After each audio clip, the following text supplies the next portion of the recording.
कभी सोचा है मुंबई लोकल या दिल्ली मेट्रो में पीक आवर में धक्का मुक्की कैसी होती है? अरे हाँ। या फिर बैंगलोर के सिल्क बोर्ड जंक्शन पर वो ट्रैफिक जाम? उफ, सब कुछ रुक जाता है। बिल्कुल ठीक यही हाल हमारे शरीर के अंदर होता है जब हमारी आर्टरीज मतलब खून की नसें जाम होने लगती हैं।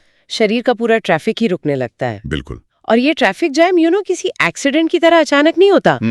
ये तो धीरे धीरे सालों तक गलत खाने पीने की आदतों से जमता है। सही बात है। लेकिन अच्छी बात यह है कि जैसे ट्रैफिक पुलिस आकर जाम खुलवाती है, वैसी हमारी रसोई में कुछ सुपर फूड्स हैं। अच्छा। जो इस अंदरूनी जाम को धीरे धीरे साफ कर सकते हैं। मतलब ये कोई रॉकेट साइंस नहीं है, ये वही चीजें जो हमारी दादी नानी यूज करती थी। बिल्कुल वही। हमें सौरव गांगुली का किस्सा याद है, एक फिट एथलीट लेकिन दिल की समस्या हुई। हाँ, हुई थी। बाद में उन्होंने कहा अब मैं डाइट को डॉक्टर से ज्यादा गंभीरता से लेता हूँ। इससे पता चलता है कि मामला कितना सीरियस है। पर हमारा रवैया क्या है?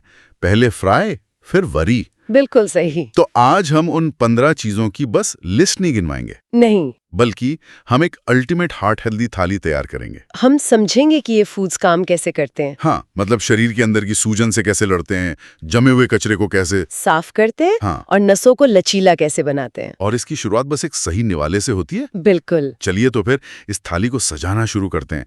सबसे पहले नींव रखते हैं वो चीजें जो शरीर की अंदरूनी लड़ाई में हमारे सैनिक हैं, मतलब सूजन या इन्फ्लेमेशन से लड़ने वाले योद्धा। बहुत अच्छा पॉइंट है। हाँ। हम ब्लॉकेज की बात करते हैं। हाँ। पर उसकी जड़ है इन्फ्लेमेशन। अच्छा। इसे ऐसे समझिए, हमारी आर्टरीज के दीवालों पर रोज छोटे छोटे जख्म होते रहते हैं। ओके। जब ये सूजन बढ़ जाती है तो कोलेस्ट्रॉल वहां जाकर चिपकने लगता है। वाह। यहीं से ब्लॉकेज की कहानी शुरू होती है। अरे वाह। और इस लड़ाई का सबसे बड़ा योद्धा है हमारी रसोई का लहसुन। लहसुन, जिसकी गंध से कुछ लोग भागते हैं। कहते हैं लहसुन की गंध तेज होती है, पर आर्टरीज को ये परफ्यूम जैसा लगता है। ये मजाक नहीं, सच है। लहसुन में एलिसिन नाम का एक कंपाउंड होता है। एलिसिन। इसका काम है कोलेस्ट्रॉल का ऑक्सीडेशन रोकना। अब ये ऑक्सीडेशन क्या है? हाँ बताइए।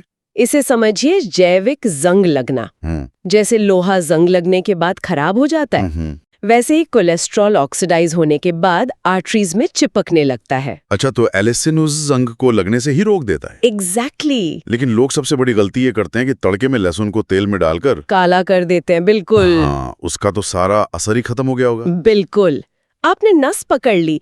जला हुआ लहसुन स्वाद दे सकता है, सेहत नहीं। तो सही तरीका क्या है? सबसे अच्छा तरीका है सुबह खाइए पेट गर्म पानी के साथ एक कच्ची कली खाना। ओके। अगर वो मुश्किल लगे तो सब्जी जब लगभग पक जाए तब आखिर में कुचला हुआ लहसुन डालकर बस 1 मिनट के लिए ढक दें, ताकि उसका एलिसिन बचा रहे। हाँ। लहसुन की ही तरह एक और तीखी चीज है जो हर घर में है, अदरक। सही। जहाँ लहसुन ब्लॉकेज पे काम करता है, वहीं अदरक तो खून के बहाव के लिए जाना जाता है। अदरक एक नेचुरल ब्लड थिनर की तरह काम करता है। मतलब ये खून को गाढ़ा होने से रोकता है, जिससे बहाव आसान हो जाता है। लेकिन हम अदरक वाली चाय में ढेर सारा दूध और चीनी डालकर उसका औषधीय गुण कम और एक मीठा ड्रिंक ज्यादा बना देते हैं। तो मतलब अदरक का पानी या बिना दूध चीनी की हर्बल चाय बेहतर है। बिल्कुल। अब इस सूजन से लड़ने वाली टीम का तीसरा और शायद सबसे ताकतवर खिलाड़ी हल्दी।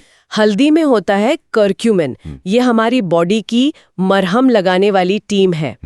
ये उन छोटे छोटे अंदरूनी जख्मों पर हीलिंग का काम करती है, इससे पहले कि वो बड़े हो जाए। लेकिन हल्दी का फायदा उठाने का भी कोई खास तरीका है? मैंने सुना है कि शरीर इसे आसानी से सोख नहीं पाता। बिल्कुल सही सवाल। हल्दी का करक्यूमिन शरीर में अकेले एब्जॉर्ब नहीं होता। अच्छा। उसे एक साथी चाहिए, और वो साथी है काली मिर्च। काली मिर्च। हाँ, काली मिर्च में पेपरिन होता है जो हल्दी के अवशोषण को 2000% तक बढ़ा सकता है। 2000%? हाँ, तो हल्दी वाला दूध पिए तो हमेशा 1 चुटकी काली मिर्च जरूर डालें, और चीनी की जगह गुड़ या शहद, वो भी बहुत कम। वाह, मतलब हल्दी और काली मिर्च की जोड़ी जयवीरू जैसी है। बिल्कुल। अच्छा, सब्जियों में भी तो कोई योद्धा होगा, जैसे ब्रोकली। ब्रोकली में सल्फोलाफेन होता है। ये आर्टरी की दीवारों पर एक प्रोटेक्टिव शील्ड बना देता है। शील्ड? हाँ, जिससे फैट वहां चिपक नहीं पाता। लेकिन अगर आपने उसे तेल में गलाकर पका दिया तो ये शील्ड टूट जाती है। फिर क्या करें? इसे बस 2-3 मिनट भाप में पकाएं, क्रंची और हेल्दी। ठीक है, तो हमारी थाली की नींव तैयार है।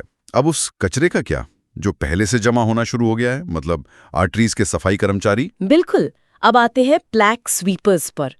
हमारी आर्टरीज में 2 तरह का कोलेस्ट्रॉल होता है। हाँ, एक अच्छा और एक बुरा। सही।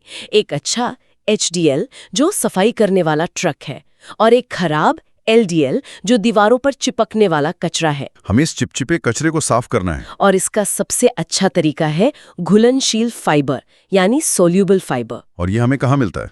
सबसे आसानी से मिलता है सुबह के नाश्ते में ओट्स या जौ के दलिए में। ये फाइबर एक स्पंज की तरह काम करता है। ये खून में घूम रहे चिपचिपे LDL को सोख लेता है और उसे शरीर से बाहर निकाल फेंकता है, इससे पहले कि वो जमना शुरू कर दे। एग्जैक्टली। लेकिन बाजार में तो आजकल चॉकलेट, स्ट्रॉबेरी फ्लेवर वाले इंस्टेंट ओट्स मिलते हैं। लोग सोचते हैं कि वो हेल्दी खा रहे हैं। ये सबसे बड़ा धोखा है। वो फ्लेवर्ड ओट्स असल में शुगर बॉम्ब है। अरे बाप रे। उनमें स्वाद के लिए इतनी चीनी और प्रिजर्वेटिव्स होते हैं कि फाइबर का फायदा लगभग खत्म हो जाता है। तो क्या करें? हमेशा सादे रोल्ड ओट्स खरीदें और उसमें फल और नट्स डालकर खुद मीठा करें। ये तो चौंकाने वाली बात है। मतलब लोग सेहतमंद समझकर जो खा रहे हैं वो असल में चीनी का डब्बा है। बिल्कुल। अच्छा, फलों में भी ऐसा कोई स्पंज है? जैसे सेब के बारे में कहते हैं एन एप्पल अ डे। सेब में पेक्टिन नाम का यही घुलनशील फाइबर होता है। ये भी LDL को बांधकर बाहर निकाल देता है।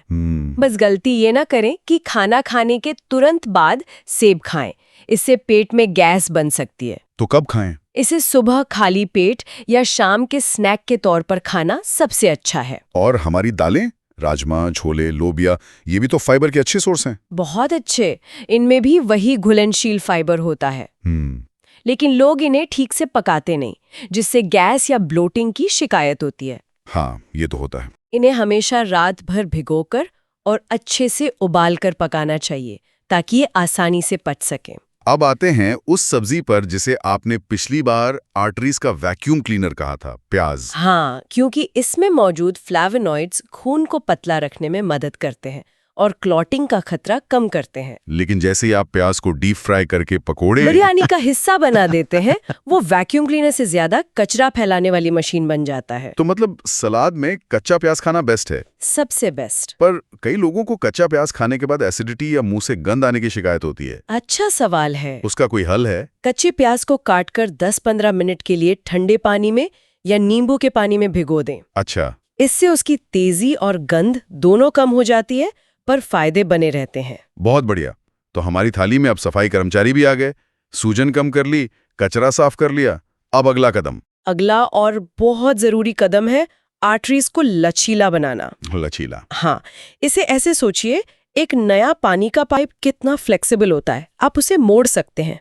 पर पुराना पाइप कड़क और नाजुक हो जाता है, हल्का सा मोड़ने पर टूट सकता है। सही बात है। हमारी आर्टरीज के साथ भी यही होता है।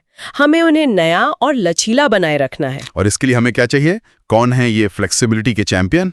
इसके लिए हमें चाहिए हेल्दी फैट्स, खासकर ओमेगा 3। ओमेगा 3? ये आर्टरीज के लिए लुब्रिकेशन का काम करता है, उन्हें अंदर से मुलायम और लचीला रखता है। और इसका सोर्स? सबसे बेहतरीन सोर्स है मछली, लेकिन अगर आप शाकाहारी हैं तो अलसी के बीज मतलब फ्लैक्स सीड्स और अखरोट आपके लिए सुपर फूड है। लेकिन अखरोट के साथ एक दिक्कत है, एक तो ये महंगे होते हैं। हाँ। और कहते हैं कि इनमें कैलोरी भी बहुत होती है। बिल्कुल, लोग जोश में आकर ज्यादा खा लेते हैं। हाँ। अरे मुझे याद है, एक मरीज को देखा था जो सेहत के लिए रोज 1 कटोरी अखरोट खा रहे थे और उनका वजन बढ़ता जा रहा था। अच्छा। जब हमने उसे सिर्फ 2 अखरोट पर लाया तो फर्क साफ दिखने लगा। अच्छा। और ज्यादा में फर्क समझना बहुत जरूरी है। तो सही मात्रा क्या है? रोज रात को पानी में भिगोकर सुबह सिर्फ 2 अखरोट काफी हैं। और मछली खाने वाले क्या गलती करते हैं? उसे डीप फ्राई करके तेल में तलने से ओमेगा 3 नष्ट हो जाता है और उसकी जगह ट्रांस फैट आ जाता है,